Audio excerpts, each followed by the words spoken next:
আমার আল্লাহ পাক রব্বুল আমিন বলেন সূরাতুল জারিয়ার মধ্যে 27 নম্বর পারা, সূরাতুল জারিয়ার মধ্যে 27 নম্বর পারা, 2 নম্বর পৃষ্ঠা, 1 নম্বর হলো 56। আমার আল্লাহ পাক বলেন ওমা খলাকাতুল জিন্না ওয়াল ইনসা ইল্লা লিয়াবুদুন। আল্লাহ পাক রব্বুল আমিন বলেন আমি জিন এবং মানুষকে বানাইলাম একমাত্র আমার গোলামি করার জন্য, একমাত্র আমার ইবাদত করার জন্য। কিন্তু বাজান আজকে আমরা দুনিয়ার মহব্বতে পড়িয়া গেছি। কেউ বা টাকার পাগল, কেউ বা গাড়ির পাগল, কেউ বা নারীর পাগল, কেউ বা বাজান গো ও ভাই গো, কয়দিন আর দুনিয়ায় বাঁচবা, যখন কবরে যাবা ওই কবরের সাথী নাই, ওই কবরে বাতি নাই, ওই কবরে একা একা কেমনে থাকবো।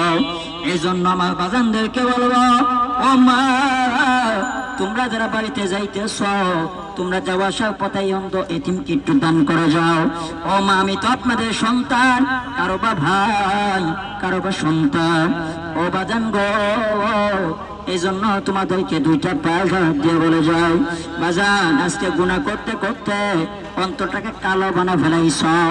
ও বাজান গো, আমার আল্লাহ পাক রব্বুল আমিন বলে আমি আল্লাহ কত বড় মায়ের মাওলা, আমি আল্লাহ কত বড় মায়ের মাওলা। আমার আল্লাহ পাক রব্বুল আমিন বলেন কেউ যদি আমার দরবারে তওবার মতো তওবা করতে পারো, তওবার মতো তওবা করতে পারো, আমার আল্লাহ পাক রব্বুল আলামিন তোমার তওবা পছন্দ করবে, কবুল করিয়া নিবে। ও আমার যুবক বাবারা, এক বুড়া গুনাহ করতে করতে পাহাড় পরিমাণ গুনাহ করিয়া ফেলাইল, মৃত্যুর কথা স্মরণ আসলো।